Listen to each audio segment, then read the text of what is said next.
Carlos Ghosn est toujours détenu dans sa prison à Tokyo et les Échos ont pu le rencontrer il y a quelques jours à l'occasion d'un parloir. Quels sont désormais les scénarios sur la table? C'est ce que l'on va voir dans ce nouvel épisode des Échos du Monde. Et on part dès maintenant à Tokyo retrouver notre correspondant sur place. Bonjour Yann. Bonjour Olivier. Vous avez rencontré Carlos Ghosn dans sa prison à Tokyo il y a quelques jours à l'occasion d'un parloir. Dans quel état d'esprit était-il et comment a évolué la situation depuis? Écoutez, on l'a vu donc la semaine dernière, j'étais avec ma consoeur de l'AFP. On a pu le voir 15 minutes dans sa prison de Kosuge, là au nord de Tokyo, où il est détenu depuis le 19 novembre. Il était en meilleure forme que le début janvier, quand il a eu son audience publique à Tokyo, où il était apparu assez fatigué, les joues très creusées, très amaigries. Là, il s'est un petit peu...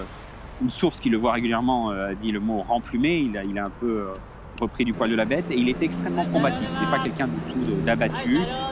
Il est en colère de la situation dans laquelle il se trouve, plutôt que désespéré, et il a envie vraiment de se défendre.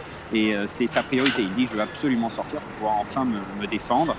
Donc il était plutôt en bonne forme. Ce qui le faisait souffrir, disait-il, c'était de ne pas pouvoir contacter sa famille. Vous savez qu'il a peu le droit à un coup de fil ou à un entretien avec ses proches depuis le 19 novembre. Il nous a même dit j'ai raté l'anniversaire pour la première fois de toute ma vie de ma fille aînée le 29 janvier. Ça lui faisait énormément de peine, mais malgré cela, il reste solide. Et la situation a changé ces dernières heures, puisque deux de ses filles sont arrivées à Tokyo hier matin, lundi matin donc, et sont allées le voir hier matin pendant 15 minutes au parloir. J'étais à la prison de Kosuge et elles l'ont revu ce matin. Et normalement, elles vont essayer de le voir au maximum cette semaine, puisqu'elles devraient repartir ce week-end de Tokyo, donc elle pourrait le voir au moins 5 fois, et ce qui va lui un petit peu changer la donne et lui remonter le moral, j'imagine. Yann, que va-t-il désormais se passer sur le plan judiciaire? L'ancien patron de Renault a-t-il encore une chance d'être libéré sous caution avant son procès? Alors, vous savez qu'on lui a refusé cette libération sous caution à 2 reprises déjà. Donc, ce que l'on sait, c'est que dans les tout prochains jours, même probablement cette semaine, ses avocats vont déposer une 3e demande de libération sous caution. Alors, pour l'instant, les juges qui ont étudié ces 2 premières demandes lui ont refusé en opposant 2 choses. Un, ils avaient peur qu'il tente de s'enfuir et donc de se soustraire à la justice avant son procès. Vous savez qu'ils expliquent que c'est un homme international, donc il y a des attaches un petit peu dans plusieurs pays, donc ils avaient peur qu'il quitte le Japon. Et 2, ils avaient peur qu'il tente de corrompre des preuves, corrompre des témoins ou fasse détruire des preuves. Et donc ce qu'il explique là et ce qu'il va expliquer dans sa 3e demande de libération sous caution, c'est qu'un, il va remettre la totalité de ses passeports à ses avocats, qui vont les garder dans un lieu clos, et donc il ne pourra pas quitter le pays, qu'il s'est engagé à ne pas quitter le pays, à rester à Tokyo jusqu'à son procès. Et 2, il a dit qu'il n'allait pas détruire de preuves, qu'il ne pouvait plus, puisque de toute façon, il n'a plus de position exécutive ni chez Renault ni chez Nissan, donc il n'a plus accès à ses entreprises, aux ordinateurs d'entreprise pour éventuellement faire détruire des preuves. Donc il dit laissez-moi sortir, je ne présente plus aucun risque pour le travail du procureur. Alors, il faut rappeler là qu'il est mis en examen sur 3 choses, enfin sur 2 choses, mais dans 3 cas, parce qu'il y a 2 mises en examen qui regroupent le même dossier. Et il y a les autres accusations dont on a beaucoup parlé dans les Échos ou dans les autres médias, mais qui ne font pas l'objet pour l'instant de poursuites judiciaires. Donc les 2 choses seulement sur lesquelles il est mis en examen, c'est d'avoir minoré ses revenus au Japon dans un rapport boursier que Nissan remet chaque année aux autorités boursières.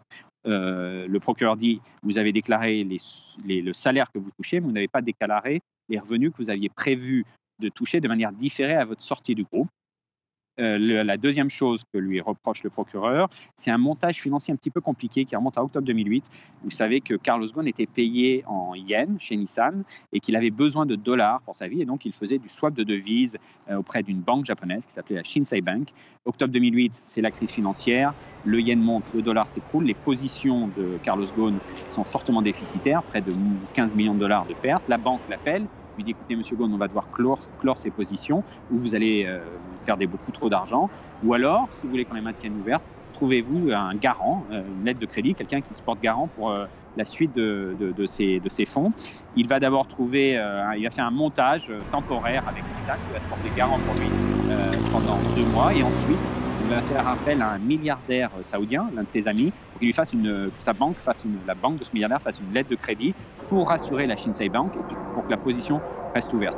Le procureur trouve ça louche. Il pense que c'est un abus de confiance aggravé et il pointe le fait que Nissan a payé après le coup de pouce du milliardaire saoudien, a fait plusieurs versements vers une entreprise de ce milliardaire saoudien sans qu'il y ait, dit le procureur, de justification économique réelle. Donc il pense qu'il y a eu un remerciement payé par Nissan sur des fonds du PDG, le CEO Office, à ce milliardaire pour ce coup de pouce financier. Carlos Ghosn dément la totalité de ces faits et dit qu'il peut expliquer pourquoi on a payé à cette époque Khaled Al-Joufali, ce milliardaire, autant d'argent, pourquoi Nissan a payé à cette époque. Il dit que ça n'a rien à voir avec le coup de pouce sur le swap de devises. Voilà donc pour le volet judiciaire. Si l'on s'intéresse désormais au volet économique, Yann, comment cette affaire est-elle couverte par les médias au Japon? Comment est-elle perçue également dans les milieux économiques, dans les milieux d'affaires? Et enfin, peut-elle peser sur les relations entre la France et le Japon?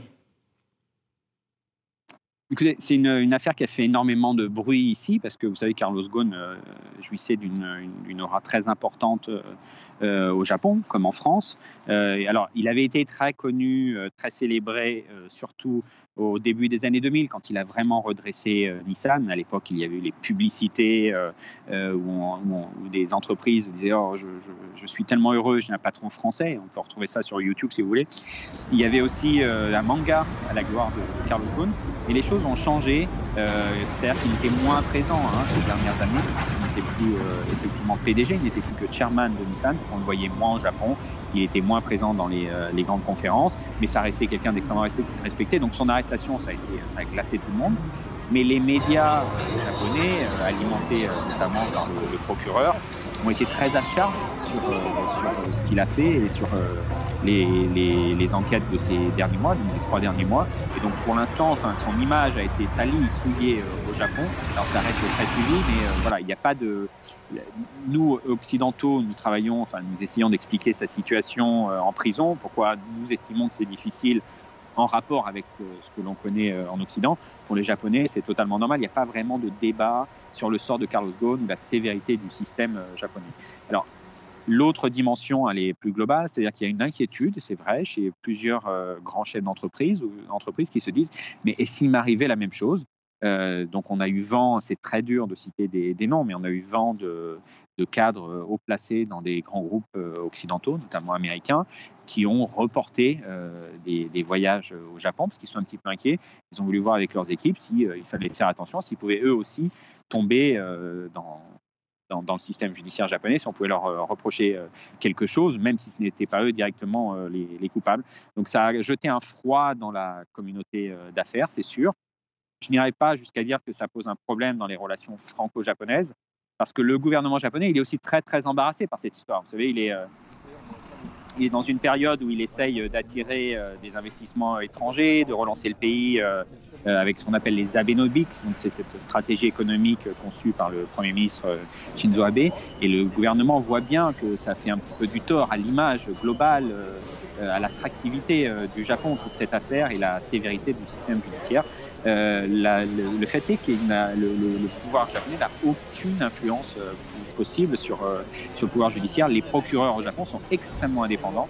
Il ne peut pas y avoir un coup de fil du Premier ministre ou du ministère de la Justice pour dire « laissez-le sortir, on s'en sort plus ». Ce n'est pas possible.